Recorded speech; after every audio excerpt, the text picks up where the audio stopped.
Abertura. Avisos de possibilidades e proibições escritos em diversas línguas. No centro, escrito com letras O de um globo e de uma proibição, como funciona aí?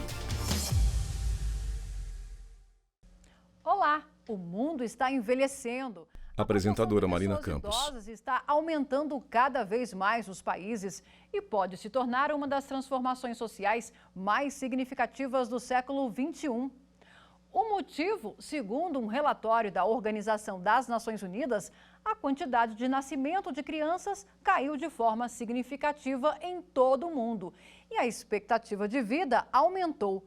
Mas a dúvida é, estamos preparados para envelhecer? Uma pesquisa da organização HelpAge avaliou a qualidade de vida dos idosos em diversos países. O Brasil está na posição número 56 no ranking. O Japão está entre os 10 melhores lugares para um idoso viver no mundo, levando em conta a renda, a saúde e o ambiente favorável. A Lígia vive em Shita, uma cidade pertinho de Nagoya, no Japão, e conta pra gente como vivem os idosos do país, que tem expectativa de vida mais longa que a média mundial. Os homens japoneses vivem até os 84 anos em média. Lígia, é com você. Globo terrestre. Imagem se aproxima do Japão no continente asiático. Indicação pontiaguda em Shita. Prefeitura de Aichi, Japão. Vento move bandeira do Japão em mastro. Cidade com prédios, ginásio e torre. Trânsito de carros à noite. Templo religioso. Olá, meu nome é Lígia, eu moro aqui no Japão. Lígia Miyoki Muraki Kemuska, cuidadora de Hoje eu vou falar idosos. um pouquinho sobre o segredo do japonês para ter a longevidade que eles têm aqui. Um dos segredos que eu vou começar falando está na alimentação deles, que é baseada em arroz, carnes não gordurosas, carnes magras, né, como muito frango, peixe, muita verdura, legumes e a soja, das mais variadas formas, molho de soja, tofu e várias outras formas de cozinhar a soja. Além disso, desde crianças, os japoneses cultivam o hábito de praticar exercícios físicos diariamente.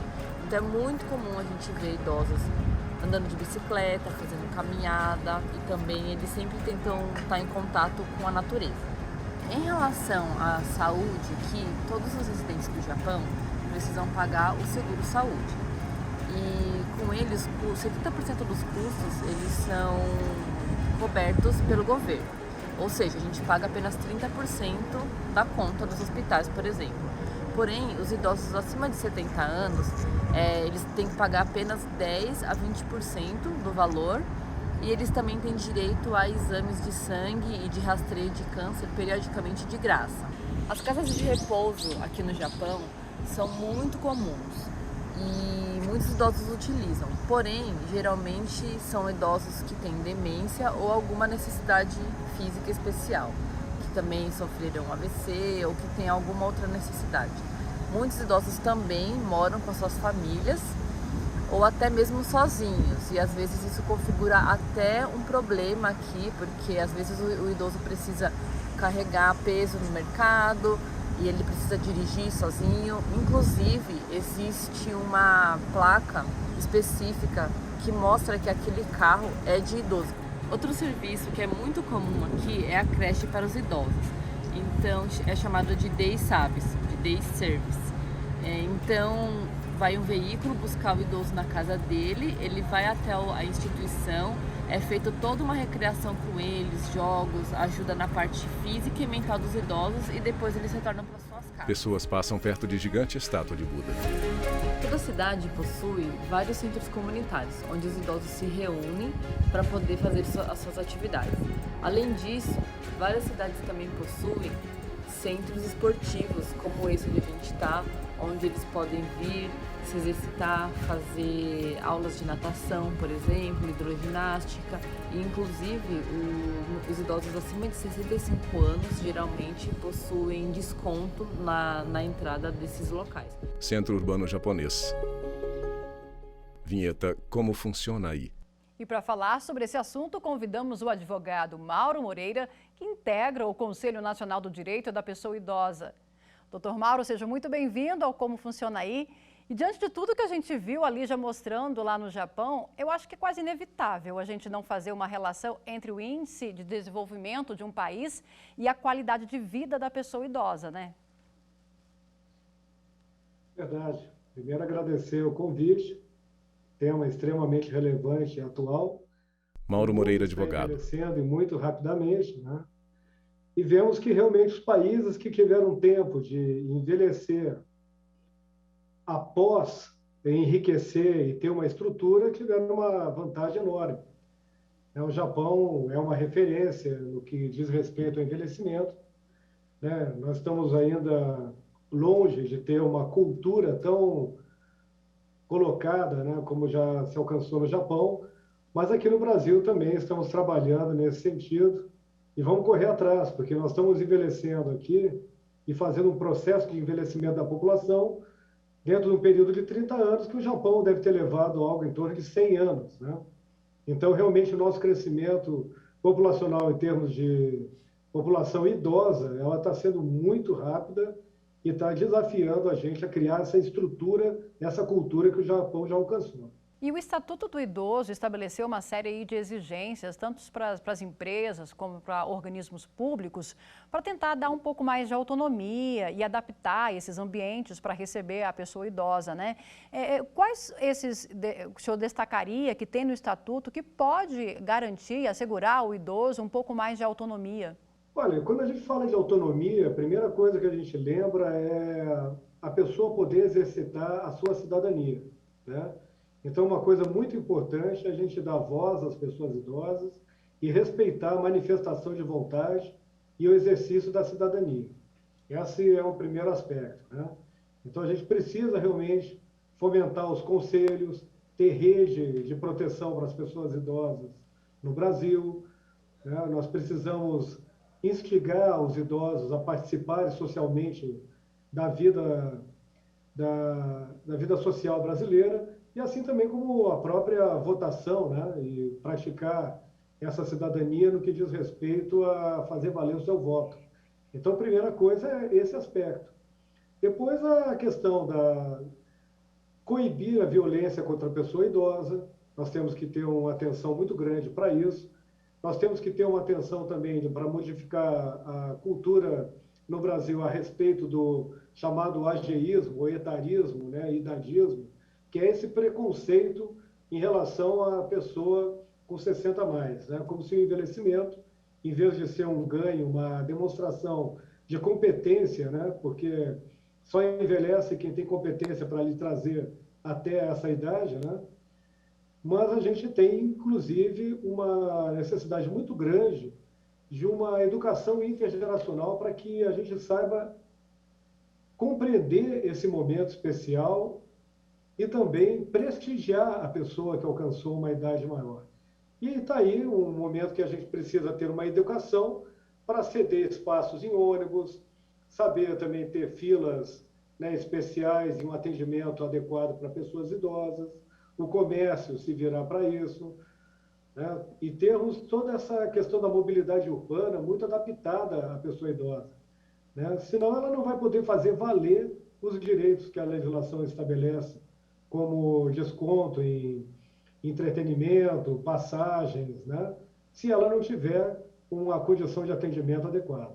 Vamos voltar para o Japão, mas agora para Nirasaki. A Isabelle mora lá e vai contar como fica a vida financeira do idoso japonês após a aposentadoria e algumas curiosidades por lá. Isabelle, é com você. Globo terrestre. Imagem se aproxima do Japão no continente asiático. Indicação pontiaguda em Irasaki, prefeitura de Yamanashi, Japão. Cidade próxima ao Monte Fuji. Ponte viária acima do rio. Trânsito de Tóquio pela manhã. Torre e pagoda com Monte Fuji ao fundo. Olá, meu nome é Isabelle Hasegawa, estudante. Vim aqui para o Japão com 1 ano de idade. Estudei aqui na escola japonesa até a 5ª série. Retornei para o Brasil, fiquei 7 anos lá e voltei agora recentemente, faz 4 anos. Cidade próxima ao Monte Fuji durante a noite. As aposentadorias, ou seja, a pensão, o valor que os idosos costumam receber é um valor muito baixo. Existem vários valores, isso depende do ano com que a pessoa deu entrada na sua aposentadoria, da cidade com que ela mora, do estado em que ela mora. Mas o primeiro valor, o valor mínimo de contribuição é de 10 anos. E a pessoa, quando ela aposenta, normalmente com 65 anos, a partir de 65 anos, ela vai receber um valor aproximadamente de 10 mil ienes. Quando a pessoa ela aposenta de 70 anos para cima, ela recebe um valor de mais ou menos 30 mil ienes. E quando a pessoa aposenta dos 75 anos para frente, ela recebe um valor aproximado de 70 mil ienes. Esse valor recebido da aposentadoria, ela não é mensal, então os idosos recebem a aposentadoria a cada 2 meses. E por isso muitos idosos optam, mesmo depois de aposentados, trabalharem. Eles têm a sua própria plantação e cultivam arroz, vegetais, ou eles procuram empresas que aceitam idosos e conseguem fornecer algum tipo de serviço. Para ressaltar e acrescentar sobre a vida dos idosos aqui no Japão, uma curiosidade muito interessante é que muitos idosos não vestem de maneira desleixada ou não se importam consigo mesmo. Muitos idosos são estilosos e você pode observar nas ruas senhores e senhoras de cabelo roxo, de cabelo vermelho, de cabelo azul. Isso é muito interessante. Outro fator interessante, além do estilo dos idosos aqui no Japão, é que eles são muito tecnológicos e desfrutam da tecnologia, possuem celulares de última geração, computadores, vão em game centers. Isso é muito legal porque os idosos eles desfrutam da sua velhice e têm um grande prazer de viver. Campos de arroz próximos às estradas. Vinheta Como Funciona Aí. Doutor Mauro, aqui no Brasil, além da aposentadoria, quem contribui para a Previdência tem outras garantias? Os benefícios previdenciários, eles não são Mauro Moreira, advogado. Para levar a pessoa a ter um benefício de aposentadoria, mas também essas questões, que ficar doente, o auxílio doença, a pensão por morte, né, o auxílio também doença por invalidez. Também. Então, são aspectos que a gente tem que levar em consideração, que contribuir para a Previdência não é só para se aposentar, é para ter algumas garantias também no que diz respeito à Seguridade Social. O idoso que é vulnerável social, né, que tem uma baixa renda, também tem um benefício específico para ele, né? A Constituição prevê o benefício da prestação continuada, o chamado BPC, para as pessoas que, mesmo sem terem contribuído, sem estarem cobertas pela Previdência, elas buscam, né, através dos CRAS, que são o Centro de Referência de Assistência Social, demonstram a sua necessidade e tem que atender alguns requisitos, como uma baixa renda familiar também, e ele faz, sim, jus, a partir dos 65 anos, né, a um BPC que corresponde a um salário mínimo. Vamos fazer um breve intervalo e voltamos já. Vinheta de transição. Estamos apresentando Como Funciona Aí. Vinheta de transição. No centro, Como Funciona Aí. O Como Funciona Aí Apresentadora tá de volta, Marina e Campos. Você já viu como vivem os idosos no Japão. Agora vamos para o Canadá. O país está em 5º lugar no ranking de qualidade de vida e é de Toronto que o Cláudio vai contar para a gente como a população do Canadá se relaciona com os idosos. Cláudio, conta pra gente como funciona aí. Globo terrestre. Imagem se aproxima do Canadá, na América do Norte. Indicação pontiaguda em Toronto, estado de Ontário, Canadá. Vento faz tremular a bandeira canadense. Cidade próxima ao Lago Ontário. Trânsito de carros durante o dia.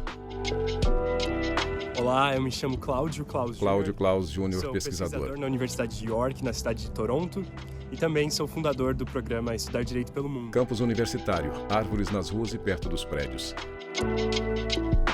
Primeiramente, para começar sobre os direitos das pessoas idosas aqui, de modo geral, são muito congruentes assim, com aquilo que nós já temos no Brasil e vemos como direitos humanos fundamentais no restante do mundo. temos direito aí à saúde básica, direito também à proteção contra a violência. Então todos esses são direitos que nós temos aí em diversos países, na maioria do mundo. Existem alguns benefícios financeiros que as pessoas podem ter acesso a partir dos 55 anos de idade, e aí existem benefícios diferentes que vão acontecendo ao decorrer da idade, então mudando com uma idade ou outra. E aí esses benefícios também acabam dependendo da renda da pessoa, então existem aí algumas variações nesse sentido. Outros pontos que podem ser interessantes estão relacionados também à questão de lugares onde as pessoas idosas acabam indo para morar. Então existem lugares que são geralmente divididos em duas coisas, né? em duas subseções, digamos assim. De modo geral, existem nursing homes, que são lugares onde as pessoas idosas que precisam de atenção médica e também de enfermagem acabam indo para esses lugares. E esses lugares, de modo geral, ou muitos deles, têm benefícios governamentais, então as pessoas conseguem ir e ficar nesses lugares sem uma necessidade de pagamento. Além disso, também existem os retirement homes, e essa é uma opção que é paga pelas pessoas, então geralmente acaba sendo utilizada por famílias que têm uma condição econômica melhor, e esses retirement homes aí acabam funcionando basicamente como um spa, um pouco de um hotel de férias, enfim, várias atividades são disponibilizadas, então eles têm cinema, existem várias questões recreativas, e aí, claro, uma programação que depende de cada lugar, mas geralmente uma programação bem completa, também com limpeza de quarto, enfim, realmente como se estivesse vivendo em um hotel, de certa forma. Também existem os snowbirds, que são um fenômeno que existe aqui de pessoas que moram em regiões frias, né, do Canadá aqui, mas também dos estados do norte dos Estados Unidos, e geralmente depois da aposentadoria elas acabam tendo uma casa ou algum tipo de lugar para passar os invernos aí. Ao invés de ficar no Canadá, ao invés de ficar no norte dos Estados Unidos, elas acabam imigrando para o frio, assim como as aves, né? Então por isso que tem esse nome snowbird, que seria tipo o pássaro da neve, né? Então ficam toda vez que a neve chega até aqui, eles vão para o sul. Bairro residencial durante o inverno, neves pelas ruas. Vinheta, como funciona aí? Voltamos a falar sobre o assunto com o advogado Mauro Moreira, que integra o Conselho Nacional do Direito da Pessoa Idosa. Doutor Mauro, a gente viu o Cláudio falando um pouco de leis internacionais de outros países. O Brasil é signatário de algum tratado internacional em defesa da pessoa idosa? Pois é, a última convenção... Mauro Moreira, advogado. Saiu, nós ainda estamos pendentes de ratificá-la, né?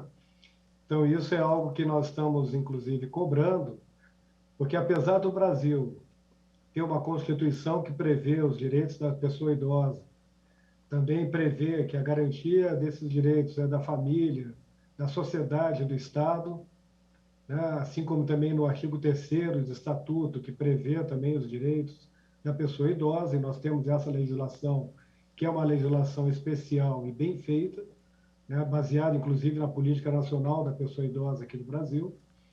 Nós temos esse problema da lentidão em ratificarmos convenções internacionais como essa, né, que está tramitando ainda e que o Brasil está ainda devendo para a sociedade essa ratificação. No Poder Judiciário existem algumas iniciativas aí para tentar, vamos dizer assim, diminuir e assegurar aí um tratamento diferenciado para a pessoa idosa. Quais iniciativas têm sido adotadas? Olha, essa é uma questão interessante. Apesar da velocidade com que o Brasil está envelhecendo, nós temos visto algumas iniciativas muito inteligentes e que estão buscando um atendimento diferenciado onde tem uma pessoa idosa envolvida. Por exemplo, nós temos aqui no Brasil a previsão de prioridade nos processos judiciais, né? Nós temos aqui no Brasil também uma previsão de prioridade de pessoas com 80 anos ou mais sobre os outros idosos a partir dos 60. Nós temos aqui em Brasília, por exemplo, uma iniciativa muito interessante, que é a Central Judicial do Idoso, que é uma iniciativa em que junta os juízes do Tribunal de Justiça, o Ministério Público e a Defensoria, para fazer um conjunto multidisciplinar para tentar conciliações e medidas conciliatórias que façam com que as pessoas não judicializem conflitos familiares envolvendo pessoas idosas. Por outro lado, também aqui a DECRIM, do Distrito Federal, também estabeleceu um procedimento especial para inquéritos judiciais envolvendo pessoas idosas, o que é uma necessidade, tendo em vista que muitas vezes o conflito e a violência ocorrem no seio familiar. Vamos voltar para o Canadá. O Cláudio mostra agora se existe reserva de vagas em estacionamentos e no transporte público para idosos no país. Ginásio no centro de Toronto. Bairro com prédios pequenos e grandes. Patos no Lago Ontário. Estátua do rei Eduardo VII montado em seu cavalo. Existem algumas questões Cláudio interessantes Klaus aqui falando Júnior, sobre, pesquisador.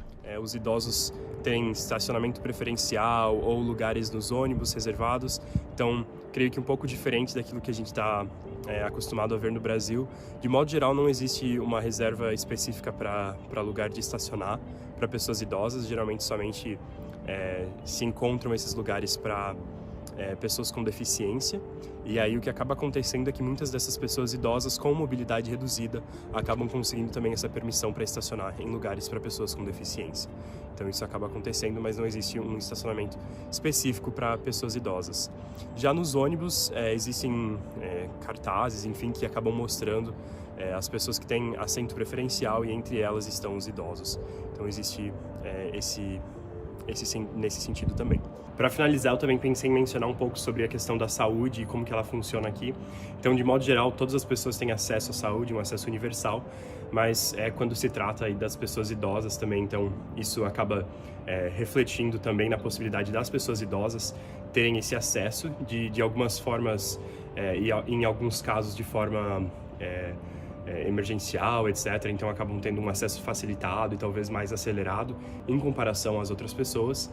E também outro detalhe é que, de modo geral, não existe uma cobertura quando se fala de oftalmologia ou também de questões relacionadas a dentista e saúde bucal. Então esses são duas áreas que, de modo geral, não estão cobertas pela saúde pública. E aí existem outros benefícios, em especial para as pessoas idosas, mas de modo geral, saúde está coberta assim pelo sistema universal. Então seriam basicamente esses pontos que eu gostaria de compartilhar com vocês. Grande abraço. Vinheta, como funciona aí? Doutor Mauro, você viu aí que o Cláudio disse que no Canadá não tem vaga reservada para idosos, né? Aqui no Brasil nós temos uma legislação que prevê a reserva de vagas, fila preferencial. O que nós temos hoje de ordenamento jurídico é o suficiente para garantir a acessibilidade do idoso? Olha, eu posso dizer Mauro Moreira, advogado. Mas acho que nós estamos longe de termos uma cultura que favoreça isso, né? Nós temos, por exemplo, aqui no Brasil, a legislação, o próprio capítulo 10 e o estatuto prevê, na área de transporte, que 5% das vagas devem ser destinadas às pessoas idosas. Então, a gente vê, infelizmente, apesar desse percentual, a gente vê pessoas utilizando vagas de formas indevidas, né? A gente vê uma falta de cultura também no que diz respeito a filas, né? A respeito de prioridade e de ceder espaço. Eu me lembro de ter viajado para o Uruguai, por exemplo, e ver lá que é um país já mais envelhecido que o Brasil e que eles não têm filas específicas nem áreas, né, de atendimento especial e exclusivo. O que eles têm são placas dizendo que aqui se dá prioridade para pessoas com necessidades especiais. Então, isso é uma cultura, isso é algo desejável, que as pessoas nem precisassem, né, ter uma lei dizendo da obrigação de ceder espaço ou filas e atendimentos especiais, mas sim um respeito à pessoa idosa, uma prioridade e uma cessão de espaço para que as pessoas possam ser atendidas de forma mais adequada. Então, sim, nós temos toda essa legislação, ela é necessária, mas a gente espera que no futuro, cada vez mais, e o Brasil estabelecendo, vai ter muita pessoa idosa no Brasil, que nós tenhamos essa cultura de ceder espaço para os idosos que realmente precisam daquele atendimento mais célere por algum problema de saúde, assim como as pessoas, né, com algum tipo portadora de deficiência também necessita. Doutor Mauro, muito obrigada pela participação aqui no Como Funciona Aí. E a gente fica por aqui preparando a nossa próxima viagem. Você confere o Como Funciona Aí no site da TV Justiça, no nosso canal no YouTube e também no Instagram. Até a próxima! Créditos finais. Direção Diogo Ramos. Produção Lívia Faria. Edição de texto Marina Campos. Cabelo e maquiagem Kelly Raridade. Assistência de estúdio Emerson Oliveira, Joel Ribeiro e Sávio William. Operação de TP Ricardo da Costa. Iluminação Ítalo Cândido. Operação de áudio Anderson Oliveira. Operação de sistemas Orlando Filho. Edição de pós-produção Paulo Mendonça. Videografismo Leonardo Veloso. Núcleo de programação Rosa Wazen. Núcleo técnico Fábio Guedes. Núcleo de produção de programas Flávia Soledade. Supervisão, Coordenadoria de Gestão da TV e Rádio Justiça, Secretaria de Comunicação Social, STF, Realização TV Justiça, 20 anos.